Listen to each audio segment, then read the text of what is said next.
우리 하나님의 말씀 같이 함께 나누겠습니다. 하나님의 말씀은 주보 3면 누가복음 24장 25절에서 35절까지 우리 같이 한 목소리로 낭독하겠습니다.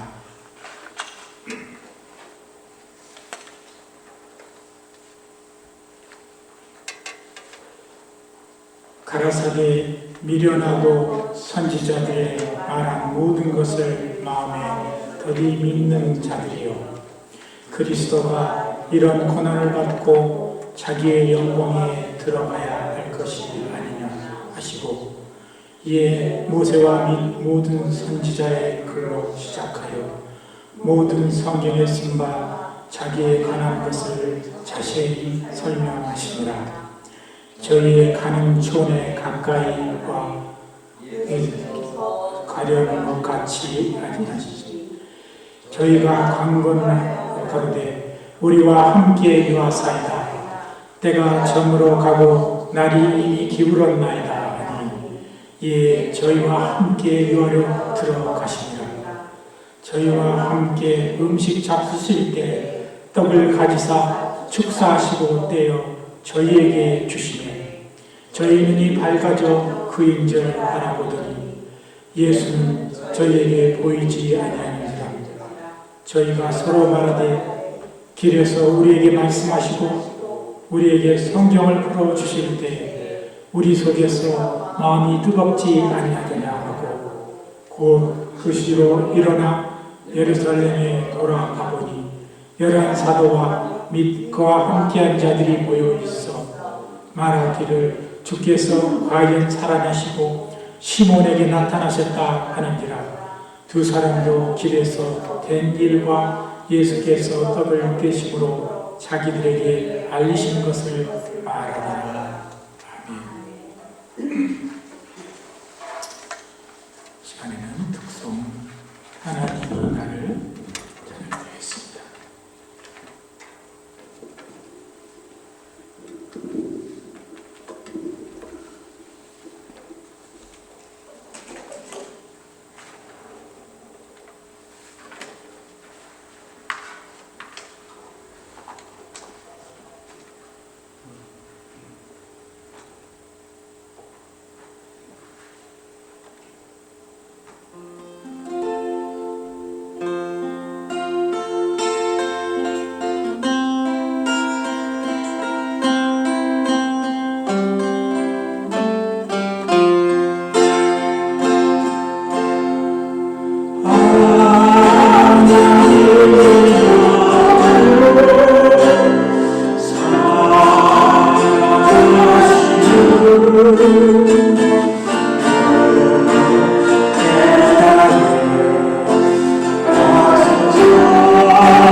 마지막 주에 이르렀습니다. 또 가정의 달 이제 5월이 우리에게 다가오는데 또 우리까지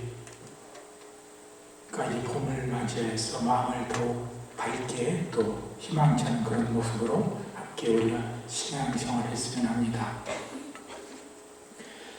작년 10월 말에 개봉되었던 미국의 영화 중 우리나라에도 동시에 이렇게 거의 같은 시기에 영화관에 상영이 됐는데 그 영화의 제목은 Ordinary Angels, 우리 한국말로는 평범한 천사들이라는 영화의 제목입니다. 이 영화는 실화를 바탕으로 제작된 영화였습니다. 이 영화의 제작자는 이 영화는 복음의 실천을 보여주는 것이며 기독교인들이 자신의 이웃에서 선한 사마리아인이 되도록 촉구하는 것입니다. 이 Ordinary Angels 이 영화는 내용을 보면 이 한 가정에 이 부인이 먼저 두 아이를 남겨둔 채 병으로 세상을 떠났고 이제 어린 두 딸을 홀로 그 아버지가 키웠습니다. 그런데 이 조금 큰 아이는 이제 10살이 넘어서 수술을 해서 어느 정도 이제 건강을 되찾았는데 둘째 아이 또한 이 간에 심한 그런 이 감염이 있어서 결국 간을 이식해야 하는 그런 상황에 있었습니다. 이 이야기는 그 루이스빌 켄터키주의 루이스빌을 배경으로 한 그런 영화인데 아마 여러분들이 기회가 되면 이 영화를 한번 유튜브나 이런 그런 인터넷에서 한번 우리나라의 말로도 이렇게 번역이 되어 있는 것 같으니까 한번 보셨으면 바랍니다. 이 영화를 실질적으로 감독한 이 앤디 어윈이라는 사람은 이것은 기적의 이야기입니다. 복음이 실제로 이루어지는 모습을 우리에게 보여주는 영화였습니다. 그리고 공동체에서 상처받는 사람들에 대한 동정심까지 또 일으키고 또 누군가가 옆집에서 무엇을 일을 어떤 일을 겪고 있는지 우리가 알지 못하지만은 그런 어려운 상황 속에 있는 사람들을 함께 돕고 또 함께 위로하는 그런 영화가 된 것 같습니다. 사실 그 영화의 줄거리는 이 둘째 딸아이를 이제 이식 수술해야 하는데 갑자기 미국 중북부에 커다란 눈 폭풍이 와서 이 켄터키 주에서부터 이 미시간 주까지 비행기로 날아가야 되는데 이 아이가 수술을 그곳에 이제 갑자기 간 이식하는 그런 organ이 생겨서 비행기로 날아가야 되는데 공항까지 거의 마비가 된 상태였습니다. 이 간을 며칠간에 이식하지 않으면 긴 간은 더 이상 소용이 없게 되기 때문에 마지막에 고안한 것이 이 일리노이즈의 한 그 교회 주차장에 헬리콥터를 내리게 하는 그런 계획을 결국 세우게 됩니다. 이 소식을 들은 교회와 그 이웃의 모든 사람들이 밤중에 나와서 두껍게 쌓인 눈들을 함께 치웁니다. 교회에 다니는 사람들은 물론 그 동네의 모든 이웃들이 그 방송에 나오는 뉴스를 듣고서 함께 나와서 그렇게 눈을 치우고 헬리콥터가 무사히 가라앉아서 이 아이가 수술을 받아서 치료를 하는 그런 내용의 영화라고 합니다. 우리는 이 영화에서 잠시 나왔던 것처럼 자연재해로 인해서 우리가 도저히 어떻게 하나님은 왜 우리를 이런 상황들 속에서도 이렇게 쉽지 않고 더 어려운 환경 가운데 우리를 놔두는가 하는 그런 원망도 하게 됩니다. 그러나 우리는 우리가 인간이 할 수 있는 보통의 신앙과 믿음을 가지고 우리 마음이 사랑으로 하나가 돼서 서로를 돕는 것도 한 신앙의 믿음의 일부임을 우리는 이 영화를 통해서 깨닫게 되는 것입니다. 오늘 본문에는 예수님이 부활하신 후에 엠마오로 가는 두 제자의 여정에 함께하며 이루어진 상황들을 우리에게 설명해 주고 있습니다. 그런데 예수님이 부활하신 몸을 가지신 주님이 평범한 그리고 순전한 인간의 모습으로 두 제자와 동행하며 음식을 함께 드셨습니다.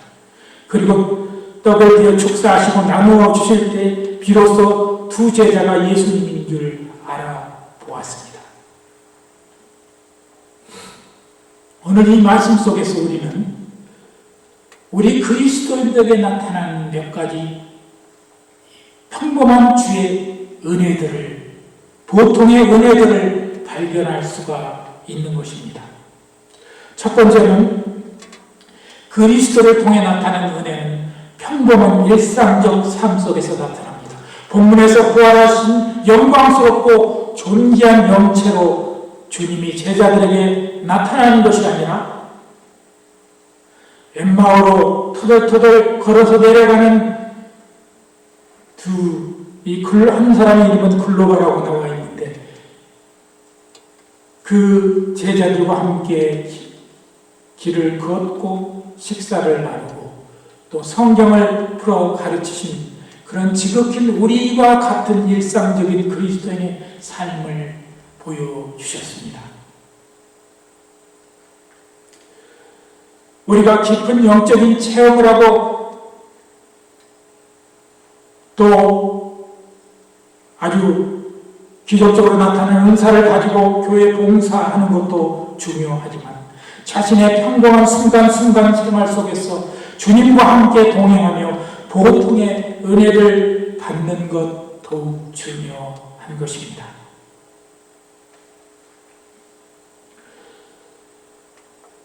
두 번째, 우리 주님은 실망하고 낙심한 사람에게 은혜를 주신다는 것이 오늘 본문을 통해서 우리가 배울 수 있습니다.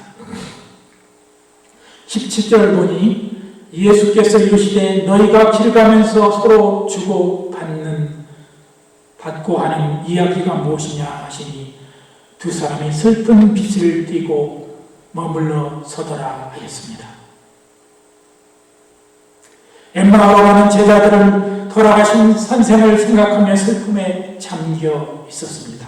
그들이 그토록 메시아라고 쭉 숭배하고 따르던 그 선생이 어느 날 로마의 가장 흉악한 형벌인 십자형으로 돌아가시고 말았습니다. 더 이상 그들과 함께할 수 없는 선생을 생각하며 절망의 모습으로 힘없이 자기들의 고향으로 터덜터덜 걸어가고 있었을 것입니다.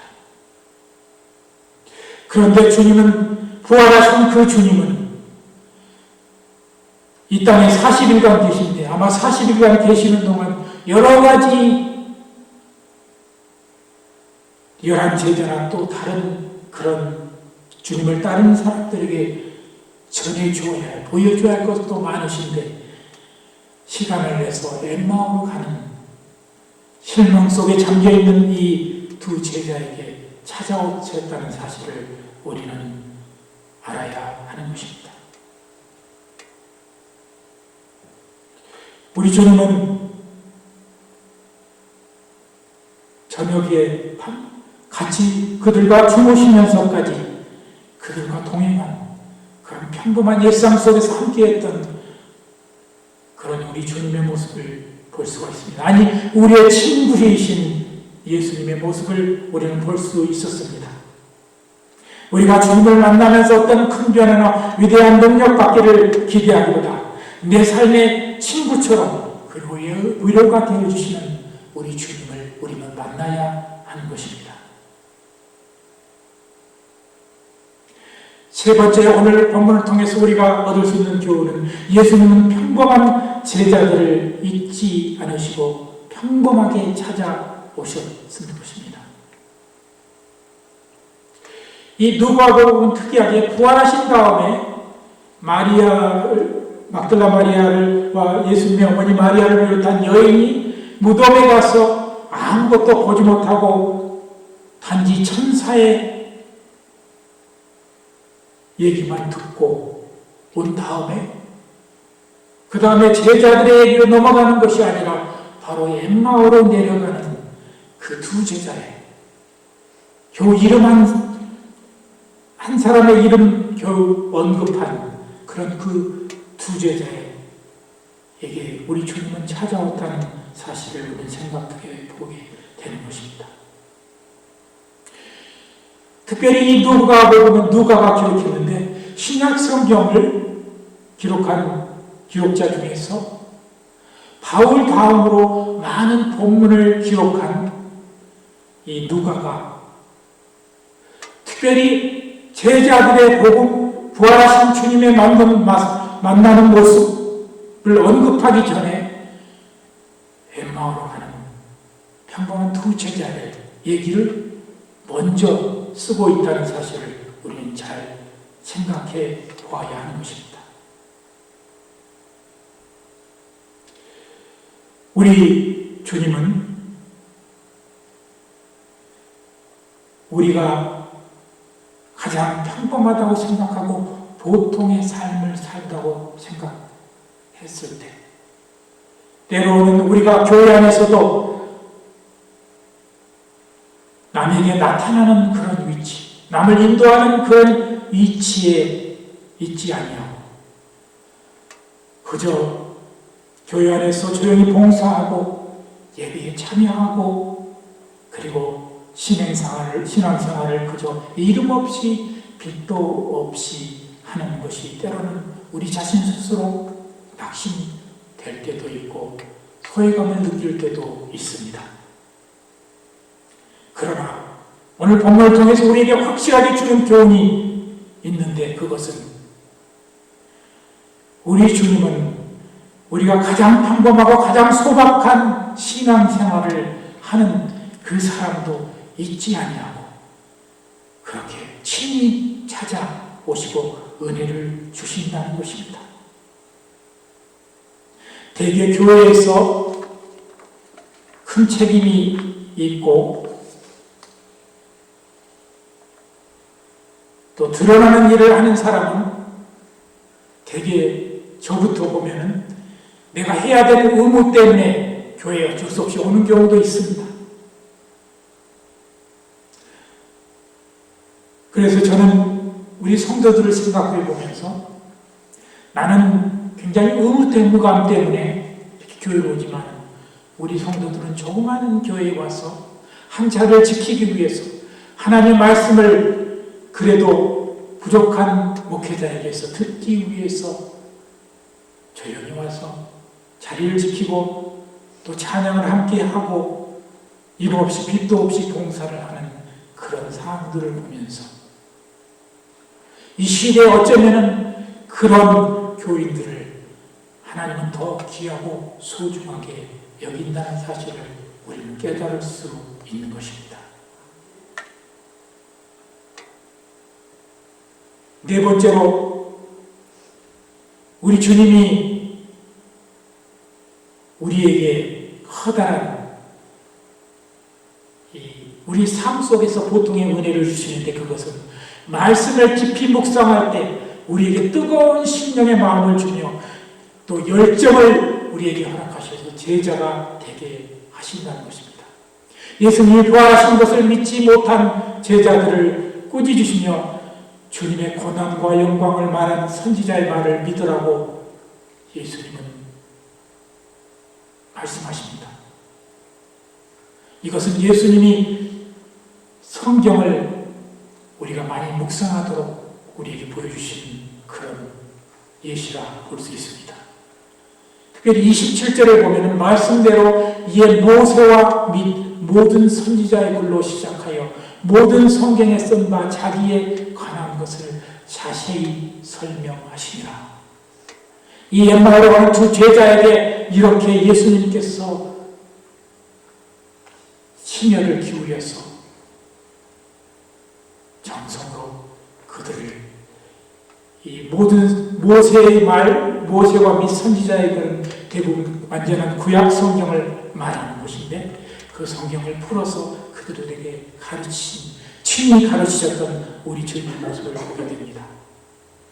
그리고 32절 보니까 저희가 서로 말하되 길에서 우리에게 말씀하시고 우리에게 성경을 풀어주실 때 우리 속에서 마음이 뜨겁지 아니하더냐 라고 예수님이 이미 그들을 떠났지만 뒤늦은 그들은 그 예수님과 동행했던 그 아름다운 순간을 세상하는 것 같습니다. 그리고 또 예루살렘으로 돌아가서 또 11사도와 또 제자들의 모인 곳에 가서 자기들 예수님 만난 사실을 그렇게 증언했던 이런 엠마오로 가는 두 제자의 모습을 우리는 보았습니다. 우리가 우리의 신앙생활을 하면서 우리가 교회 안에서 뜨거운 은혜를 받고 또 교회 안에서 뜨겁게 찬양하고